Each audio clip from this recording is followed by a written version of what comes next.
Then the last one was science diplomacy. It sounds, science diplomacy, it sounds like a very far thing.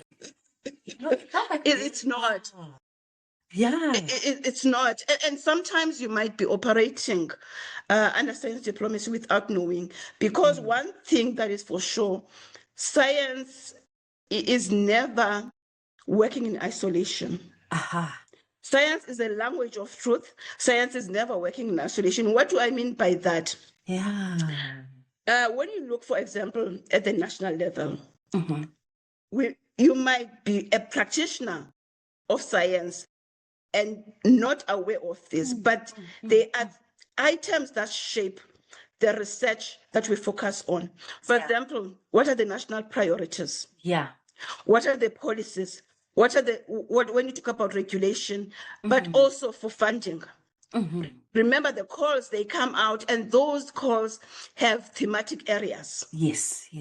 Now, also, within the national space, the research that we're doing is also shaped by the social and the cultural context of South Africa. Okay, now we're still talking at the national level, the research of science. Remember, I said science doesn't work in isolation. There are items, there are indicators, there are strategies, there are indicators, there are policies. There's a regulatory framework that defines what type of funding. There's a social, there's a cultural context. Now, keep that in mind. Move, and now you want to work with one of our neighboring countries. Let's take Botswana. They also have the national priorities. They also have, what I've already mentioned. Now you're crossing boundaries. This is now when you're going to talk about the social and the cultural aspect. You bring the diplomatic element.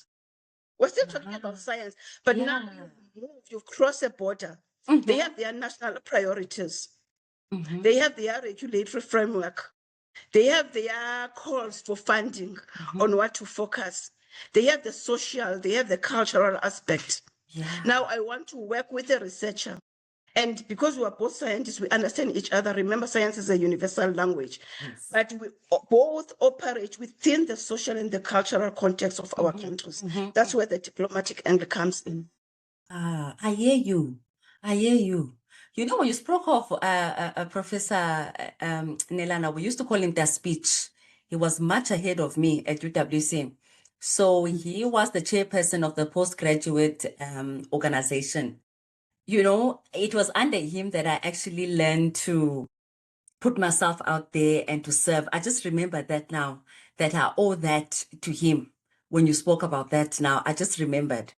But thank you for mentioning him, and also about the other colleagues as well, because I think we take it for granted that sometimes, when we meet people in the world, that they would impact us in a positive way and they give of themselves to us, Would you say diplomacy is sort of like a peaceful way of people working, or let's say countries to work together with each other? Would that be correct? Diplomacy, that is correct. That is very correct, because you have to also be sensitive to the partner that you are working with, and also take into consideration that their cultural aspect might not necessarily be the same as your country.